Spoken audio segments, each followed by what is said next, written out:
My name is Lila. I am 27 years old. I live in a small apartment in the city. I like my home clean. I like it quiet. I like it simple.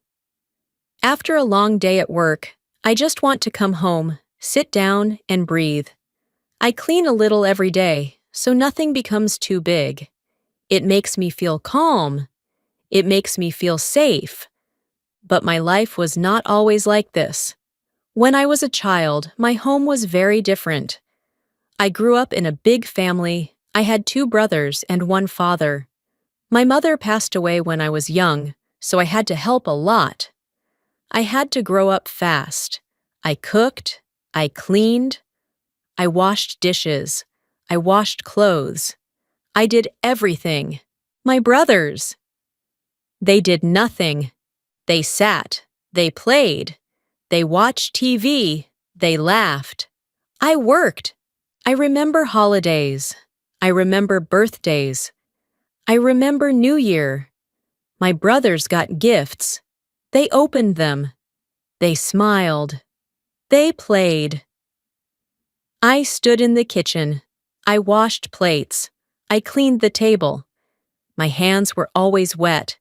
My back always hurt. I felt tired. I felt sad. No one said thank you. My father said, "You are a girl. This is your job." I hated those words. I really hated them. But I was young. I was quiet. I could not fight back. So I learned everything myself. I learned how to clean fast. I learned how to cook simple food. Later, I learned more. I watched videos. I fixed things. I painted walls. I even learned how to repair small problems in the house. No one taught me. I just learned. My brothers did not learn. Now we are all adults. But nothing changed for them. One of my brothers, Jake, had a girlfriend. They had a baby together. I thought he would change. I really thought so. I thought, now he will be a father. Now he will grow up. But I was wrong. He did not help her. He did not clean. He did not cook. He did not take care of the baby. He just sat and played games. After some time, his girlfriend got tired. She got very tired. One day, she told him to leave. So he came to me. I remember that day clearly. He stood at my door with a bag. His face looked tired. He said, "Can I stay here for a while?" I felt many things at that moment. I felt angry. I felt sad. I felt tired again, like my childhood came back. But he is my brother. So I said yes. I told him, "You can stay, but you must help. You must clean. This is my home. I work hard for it." He nodded. He said, Yeah, I will help." I wanted to believe him. I really wanted to believe him. At first, everything was okay. The first 2 days were quiet. He slept a lot. He ate. He watched TV. I did not say anything. I thought he needed rest. But then, things started to change. Small things first. I saw sunflower seeds on the floor. Just a few at first. I cleaned them. I said nothing. Then I saw more. And more. Soon they were everywhere. On the floor, on the table, near the sofa. I felt annoyed. I told him, "Please use a bowl." He said, "Oh, okay." But he did not change. Then I found dirty plates under the sofa. I was shocked. I felt confused. "Why would someone hide plates?" I asked him. He laughed and said, "I forgot." I did not laugh.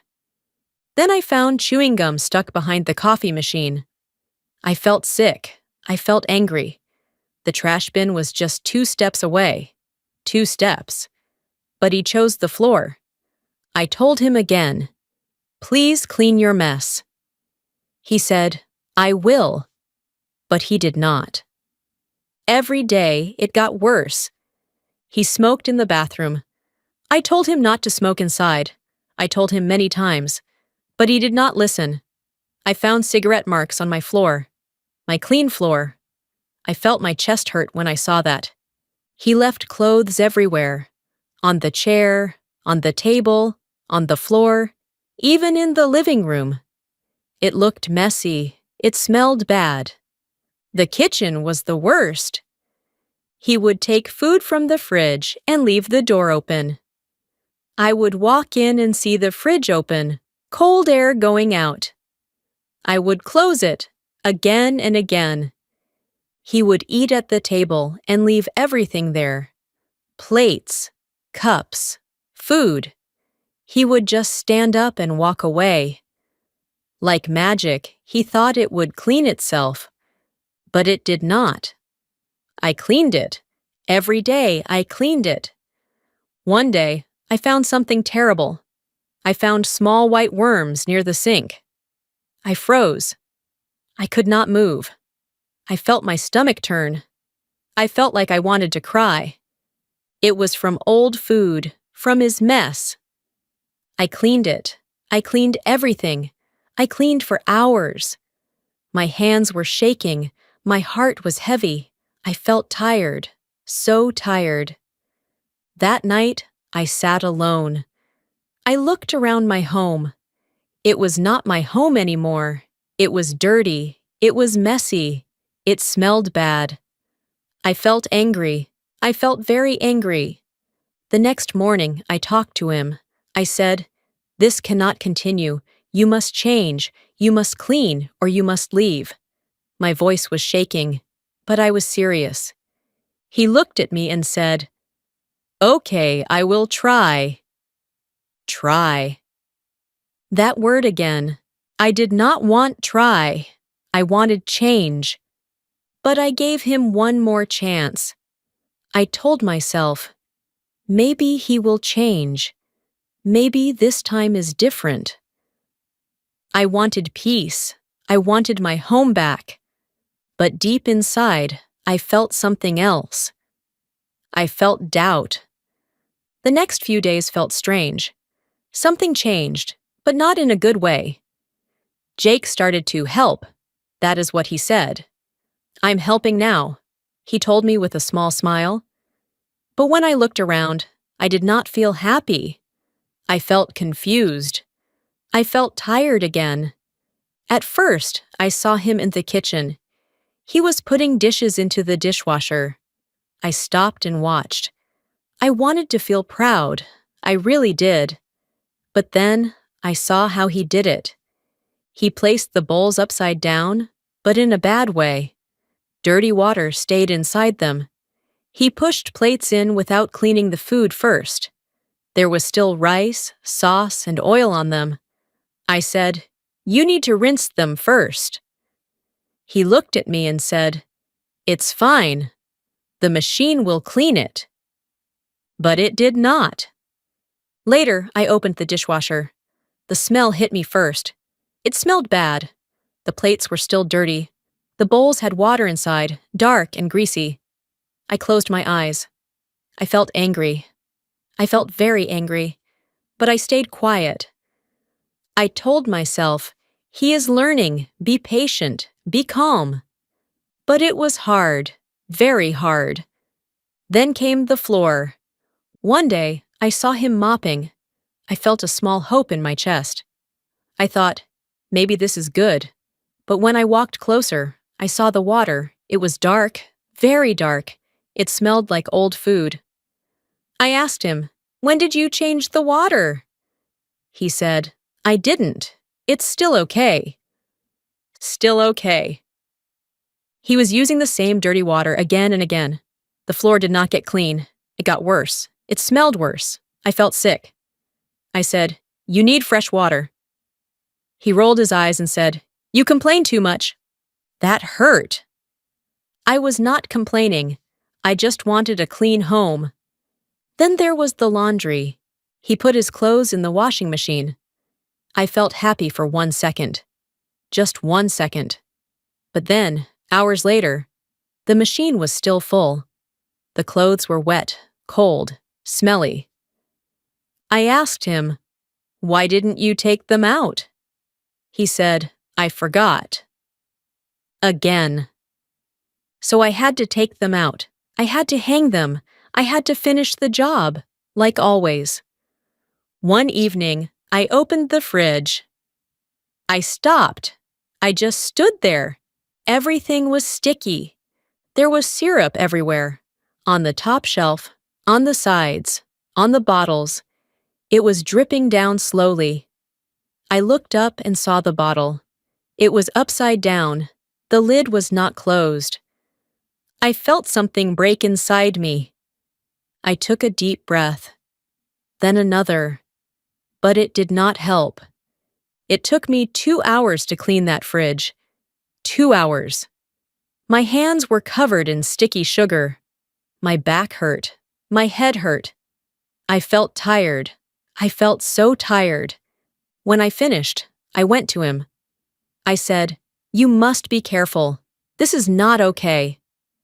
He looked at me, annoyed, and said, "I said I am trying. You are just being mean." Mean. That word stayed in my head. Was I mean? I thought about it. I really did. I sat alone that night and asked myself, am I wrong? But then I looked around my home. I saw the mess. I smelled the air. I remembered the worms. I remembered the dirty dishes. And I knew the answer. No, I was not wrong. I was just tired. The next days were worse. He stopped even trying. Or maybe he was still trying, but it looked like he was doing things badly on purpose. I could not understand it. I felt confused. Why would someone do that? One day, he tried to put food away, but he just threw things into the fridge. Boxes were open. Food spilled. Sauce dropped on other food. It was chaos. I stood there and watched. I did not speak. I did not have the energy to speak. Another day, he left a glass of milk on the table. It fell. The milk spread across the floor. White liquid everywhere. It slowly moved across the clean tiles. He looked at it. Then he walked away. He just walked away. I stared at the floor. I stared at the milk. I felt my chest get tight. My hands started to shake. I felt hot. My head felt heavy. I waited. Maybe he would come back. Maybe he would clean it. But he did not. Minutes passed. The milk started to smell. I could not take it anymore. I cleaned it myself. Again. Always me. That night, I could not sleep.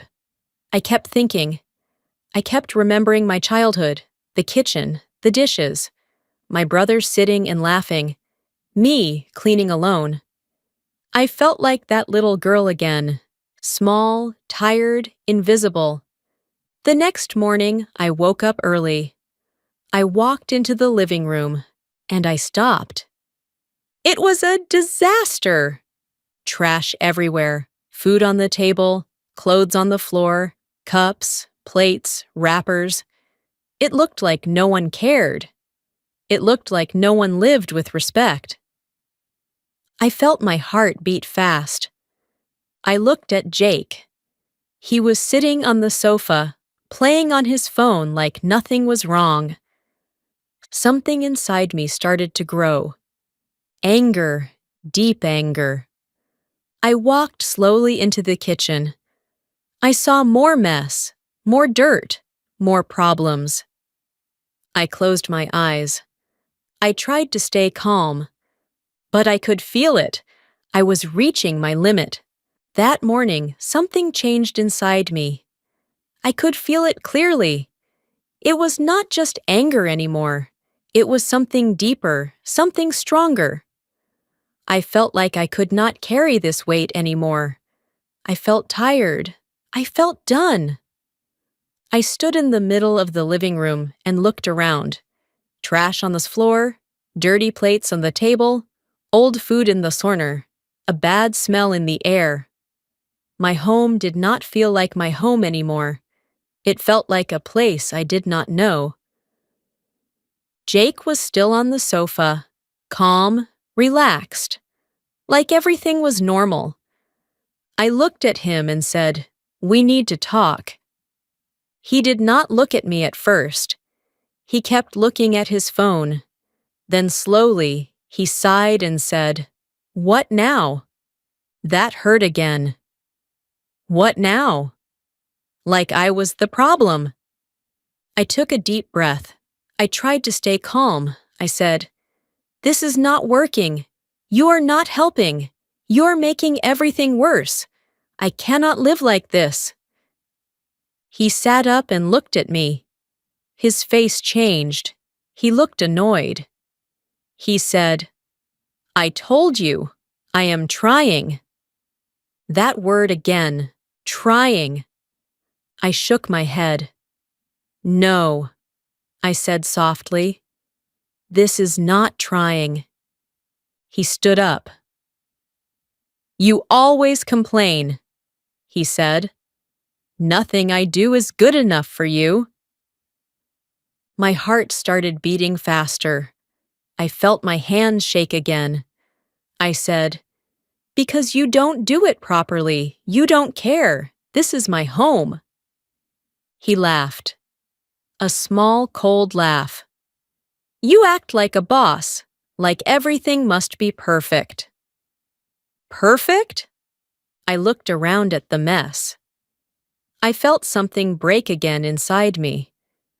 "I don't want perfect," I said. "I just want clean. I just want respect." He rolled his eyes.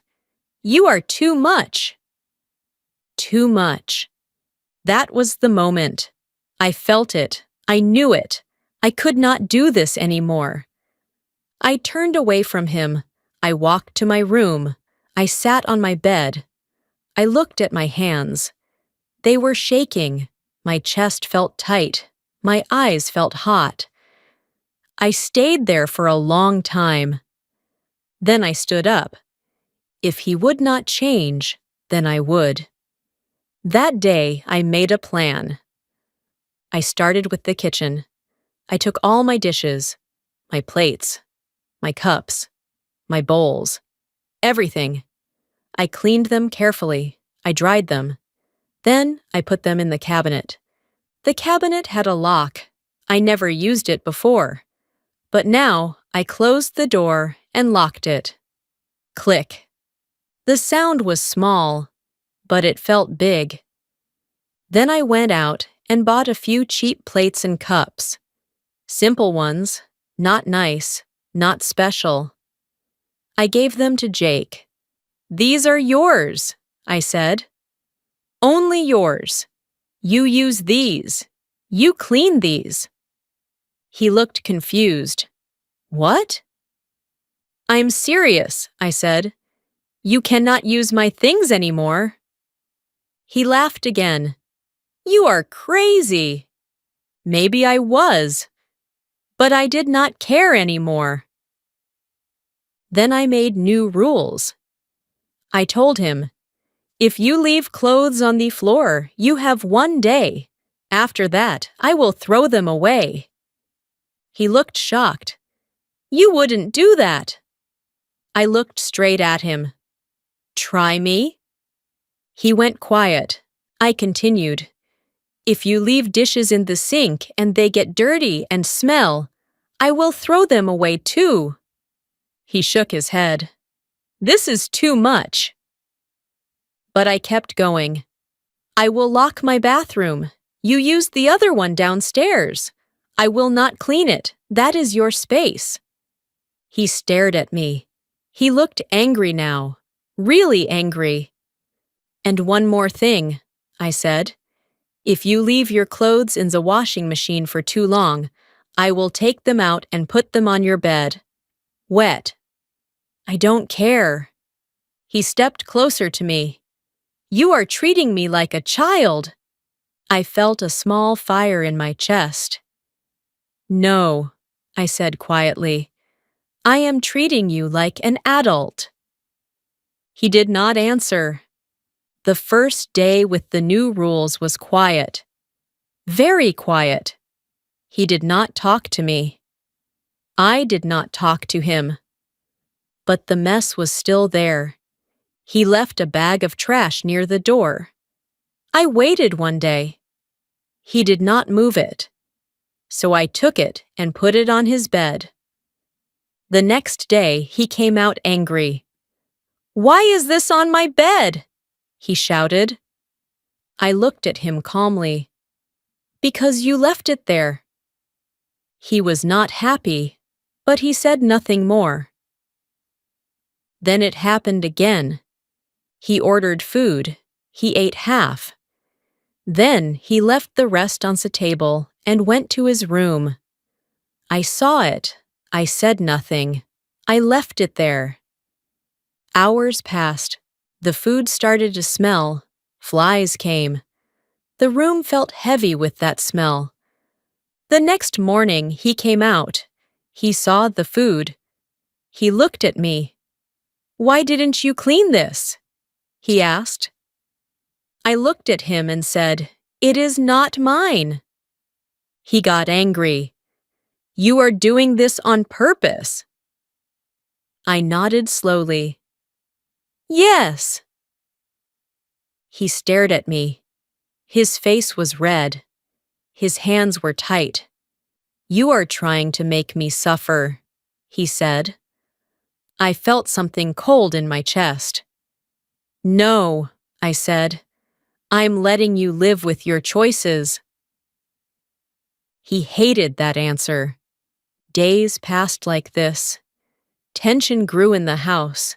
The air felt heavy. We did not talk much. When we did, it was short, cold, sharp. Then one night, something happened again. He opened the fridge and tried to put a bottle inside.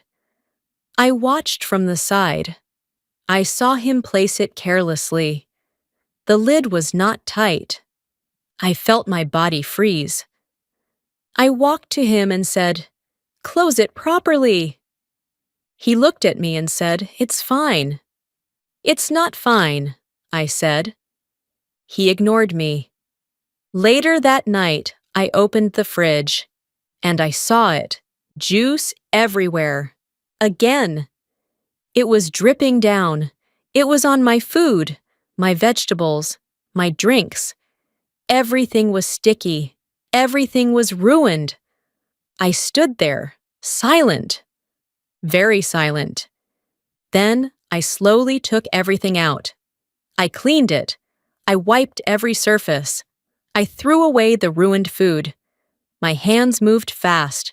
My face felt hot. When I finished, I took all the dirty towels, the sticky food, everything, and I walked to his room. I opened the door, and I dropped it all on his bed. He jumped up. "What are you doing?" he shouted. I looked at him, my voice calm but strong.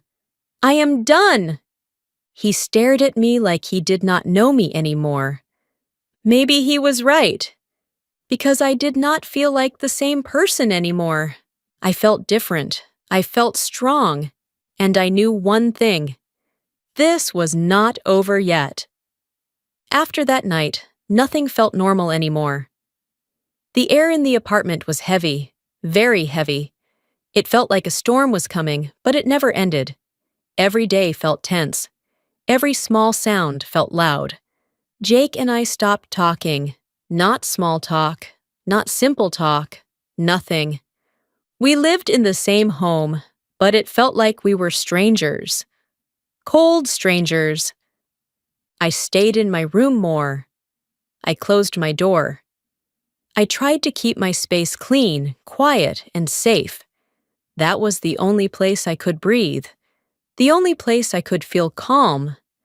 But outside my room, the mess was still there. Jake did not change. He kept leaving things everywhere. Food, clothes, trash. It was like he wanted to fight without words. Like he was saying, I will not change, again and again. But I did not clean it anymore. I stopped. That was the biggest change. Before, I always cleaned. I always fixed everything. I always carried the weight. But now, I let things stay. I let him see his own mess. At first, it was hard. Very hard. I would walk past dirty dishes and feel my hands want to clean them. I would see trash on the floor and feel my body want to pick it up. It was like a habit, a strong habit. But I stopped myself. I said in my mind, "No, not mine." Again and again. "No, not mine." Days passed. The house got worse. The smell got stronger. Old food, trash, dirty clothes. It filled the air. Sometimes I covered my nose. Sometimes I just walked fast and closed my door. Jake started to feel it too. I could see it on his face. He looked uncomfortable. He moved things around his bed. He pushed trash into corners. But he still did not clean fully. He just moved the problem. One morning, I heard him in the bathroom downstairs, the one I told him to use. He shouted, "This place is disgusting!" I sat in my room and closed my eyes. I felt a strange feeling, not joy, not happiness, but something close, because now he could see it. Now he could feel it. The same feeling I had for weeks. Later that day, he came to my door. He knocked. It was the first time in days.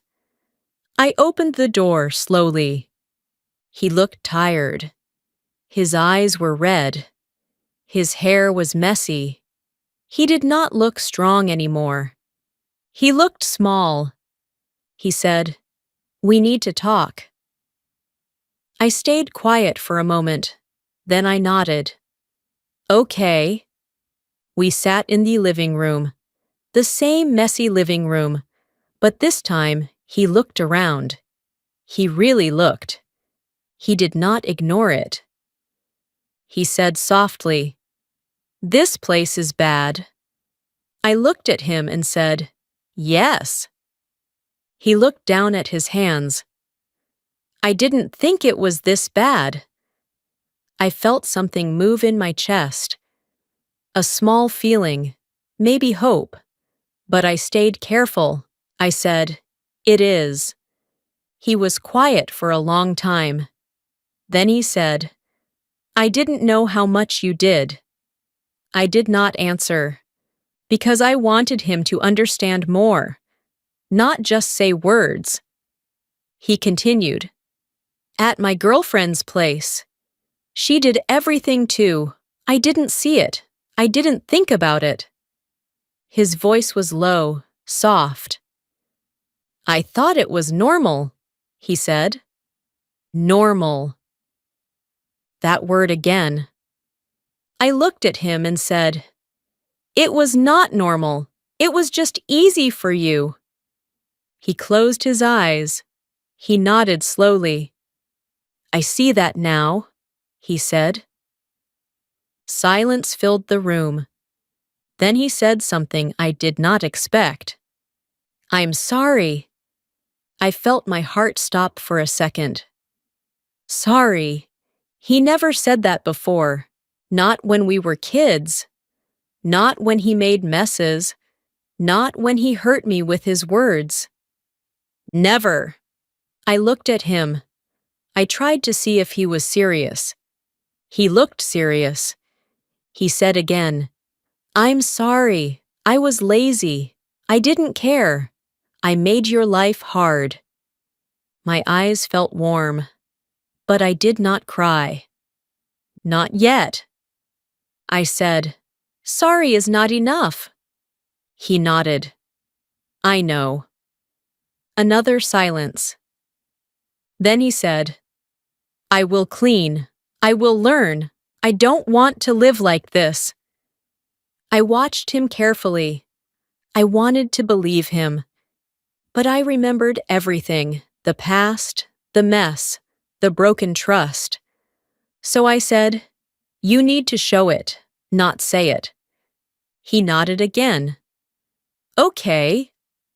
That day, something small changed. He started cleaning. Slowly, very slowly. He picked up trash. He washed dishes. Not perfectly, not fast. But he tried. A real try this time. I watched from a distance. I did not help. This time, I did not step in. I did not fix his mistakes. I let him do it. Even if it was slow. Even if it was not perfect. Because this time, it was his responsibility. Days passed. The house slowly got better. The smell started to go away. The floors became cleaner. The kitchen looked normal again. Not perfect, but better. One evening, I came home from work. I opened the door and stopped. The living room was clean. The table was clear. The floor had no trash. The air felt fresh. I stood there for a moment. I felt something inside me. Peace. Jake came out of the kitchen. He looked tired, but different. He said, "I cleaned." I nodded. "I see." He smiled a little. Not big, just small. And for the first time in a long time, I felt calm in my home. Not fully safe yet. Not fully healed, but better. Much better. That night, I sat on the sofa. The clean sofa. I took a deep breath. I thought about my childhood. I thought about the little girl in the kitchen. The girl who worked and never got help. I felt something soft in my heart.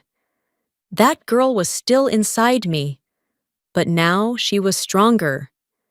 Now she could say no. Now she could set rules. Now she could protect her space. And I learned something important. Very important. Some people will not change with kind words. Some people will not change with soft help. Sometimes people only learn when they feel the problem, when they live in it, when they cannot run from it. It is not easy, it is not kind, but sometimes it is necessary. Moral lesson: do not carry other people's responsibility forever. If you always fix everything, they will never learn. Set clear limits. Protect your space. Sometimes people only grow once they face the result of their own actions.